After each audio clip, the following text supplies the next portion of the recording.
กูอยู่มื้อยอจ่อจดละเนาะจ่อ trade or intervention นะหมายถึงเนาะกดซื้ออย่างกดซื้อ or in ไปที่จ่อจดละอย่างเจกูอยู่ trade ไปกันซอที่ว่า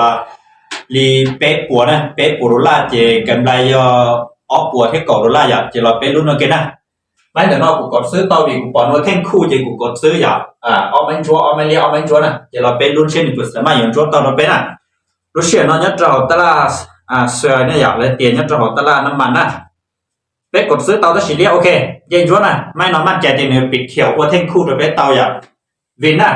กูall in ไปจ่อเจ้าอย่ากูเตาอย่าอีปัวแค่จดชี้หรอนะเจอีปัวแค่จดชี้นะเจตื้อมั่วกำไรลีหยีเจ้าได้นอนนะเจไม้ที่อ้อนอกูอยู่all in ด้วยนะall in ด้วยจะย่อวินจะได้เป๊ะปัวเพราะเจ้าจะกำไรตามเป้านะอย่าตัวขอเดียวกูป้อใหม่มึงก็จะเป๊ะปัวจะแล้วออปัวเตอร์ซินะเจรอเป๊ะรุ่นโอเคนะไม้นอนอย่าหนึ่งปีจั่วสิเอาตัวแท่งเทียนมาจะกดขายนะแล้วทีนึงจ้องซ้ายนะจะกดซื้อไปนะโอเคกดซื้อนะ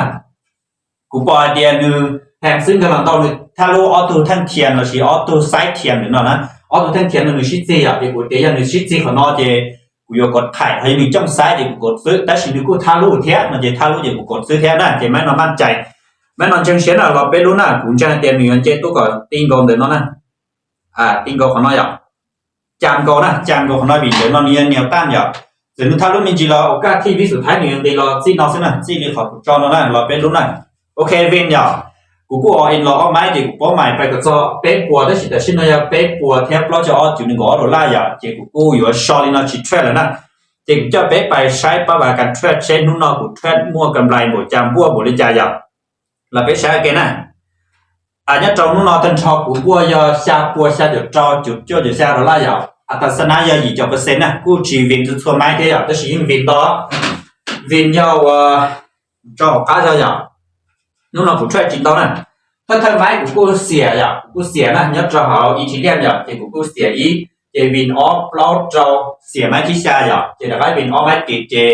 ล้วนทันชอนน้องมั่วกับไรย่อ